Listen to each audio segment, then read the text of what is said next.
नमस्कार, मैं हूँ विकास टेकरे और स्वागत करता हूँ आप सभी का द हिस्ट्री यूट्यूब चैनल में। आज हम बात करेंगे यशवंतराव होलकर की, जो कि होलकर वंश के सबसे प्रतापी शासकों में से एक माने जाते हैं। इनकी वीरता के कारण ही इन्हें मध्य प्रदेश का नेपोलियन कहा जाता है, क्योंकि इन्होंने जितने भी युद्ध लड़े उन सभी में इन्हें जीत मिली।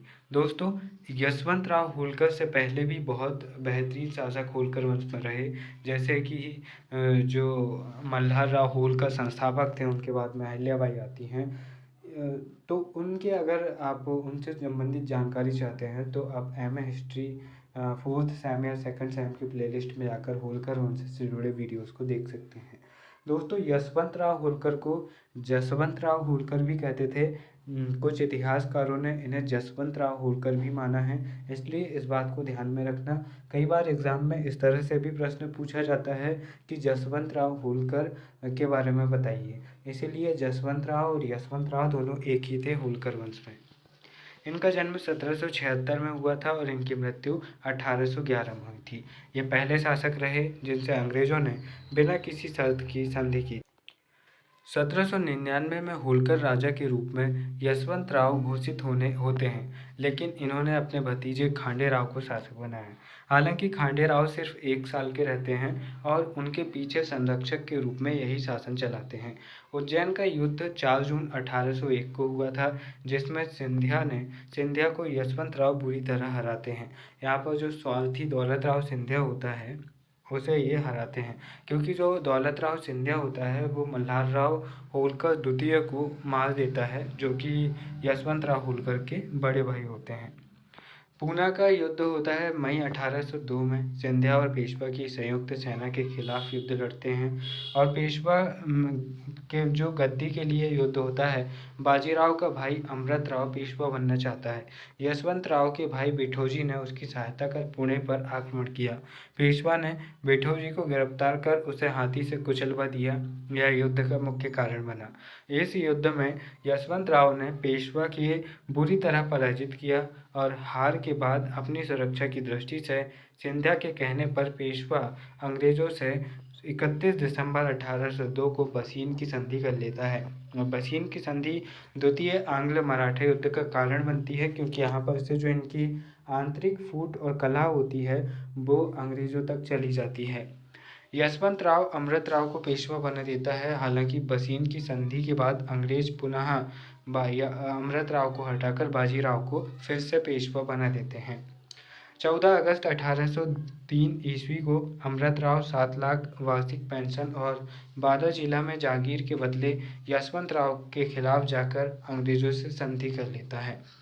मूल रूप से उसके पास और कोई ऑप्शन भी नहीं होता है, क्योंकि यशवंत राव से कहीं ज़्यादा शक्तिशाली तो अंग्रेज थे, इसलिए अंग्रेज की बात मानकर वो यहाँ पर दिमाग का काम करता है। जून 1803 को रघुजी भोसले, दौलत राव सिंधिया और यशवंत राव होलकर ने अंग्रेजों के खिलाफ लड़ने का फैसला किया। हालांकि फिर से यशवंत राव को धोखा दिया गया। दौलत राव ने जो बाजीराव सेकंड जो रहते हैं पेशवा, उन्हें एक पत्र लिखा और कहा कि उन्हें यशवंत राव होलकर के बारे में चिंता करने की ज़रूरत नहीं है, क्योंकि यशवंत राव की मांग को पूरा करेंगे और एक बार अंग्रेज को हराने के बाद होलकर से बदला ले लेंगे। यह जानकारी बेलेजली यशवंत को बता देता है और फिर यशवंत युद्ध से हट जाते हैं। इस तरह से इनकी आपसी फूट का फ़ायदा अंग्रेज उठाते हैं और अंग्रेज सभी को अच्छी तरह भड़काते हैं और ये आपस में लड़ते रहते हैं। 17 दिसंबर 1803 को नागपुर के रघुजी भोसले द्वितीय ने लसबारी के युद्ध, जो कि अलवर में हुआ था, यहाँ पर अंग्रेजों से देवगांव की संधि कर ली। इस युद्ध में भोसले को अंग्रेज जनरल गेडार्ड लेक पराजित करता है। 30 दिसंबर 1803 को सिंधिया ने असई महाराष्ट्र के पश्चिम में अंग्रेज गवर्नर जनरल बेलेजली से हार के बाद में सूजी अजनगांव की संधि कर लेता है। इस तरह से सभी धीरे धीरे हारने लगते हैं और उसके बाद में 29 जुलाई 1802 को बड़ौदा के गायकवाड़ ने पहले ही एक संधि पर हस्ताक्षर कर दिए थे। इन सभी संधियों में शर्तें अंग्रेजों के अनुसार थी। असई के युद्ध में जीत के बाद बेलेजली को ड्यूक ऑफ वेलिंगटन की उपाधि मिलती है, जनरल बेलेजेली को एक पत्र में यशवंत राव कुछ मांगे करते हैं कि अगर आप इन मांगों को मान लेंगे तो मैं आपसे संधि कर लूँगा। कर वसूलने के लिए होलकर के अधिकार को पुराना माना जाए। दोआब में होलकर परिवार के पैतृक दावों और बुंदेलखंड में एक परगना को मान्यता दी जानी चाहिए। हरियाणा में जो पहले होलकर से संबंधित था उसे इन्हें वापस किया जाना चाहिए।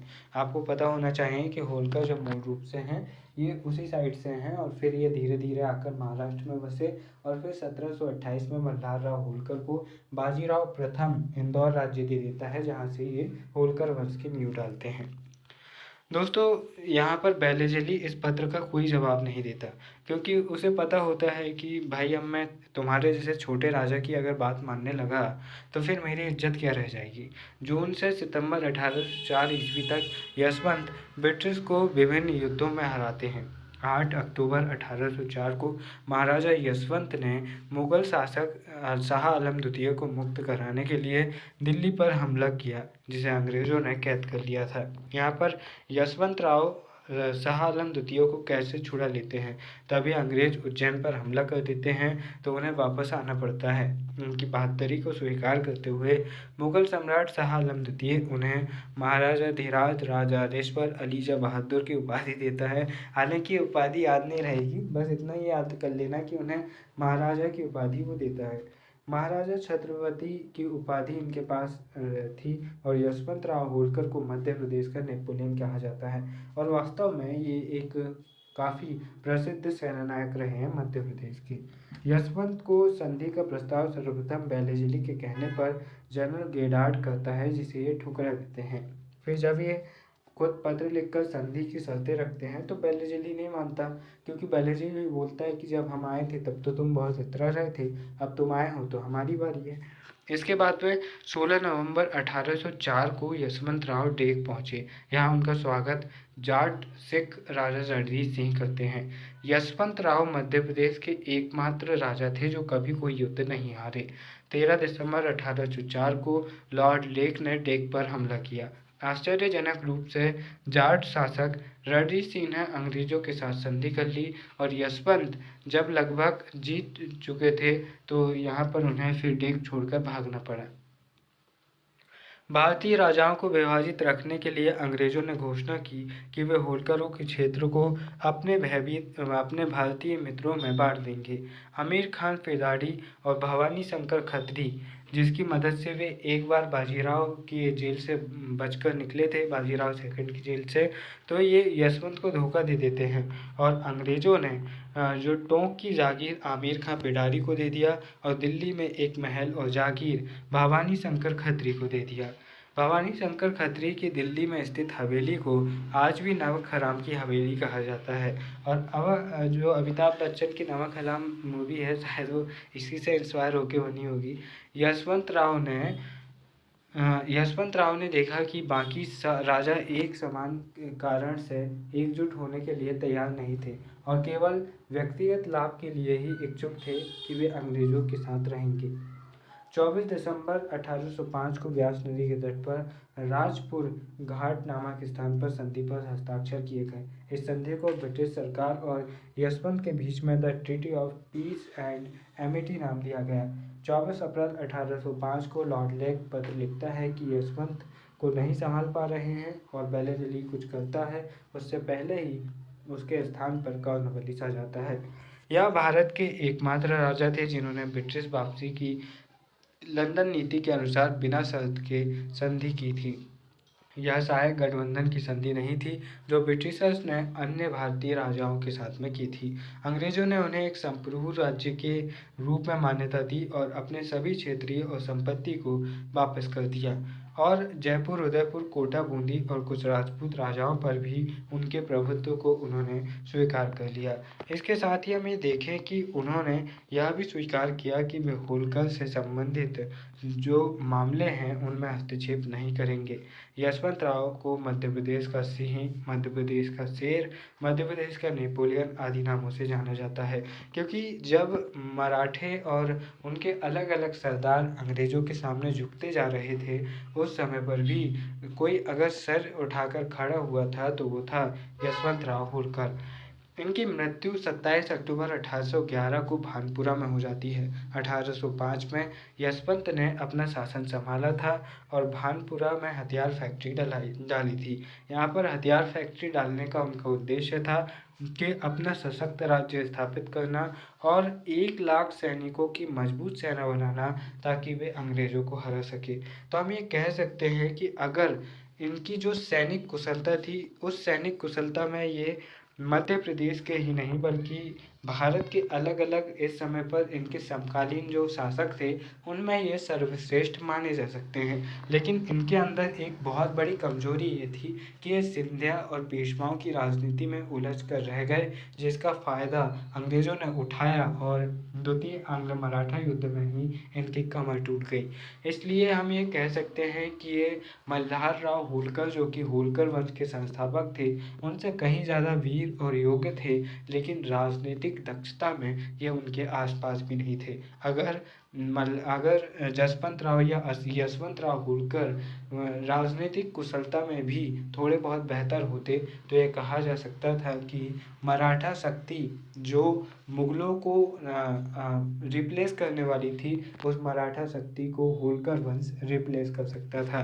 यहाँ पर यशवंत राव और जो सिंधिया शासक है, दौलत राव सिंधिया, इनके आपसी विवाद और इनके स्वार्थीपने ने मराठा साम्राज्य को नष्ट करने का काम किया।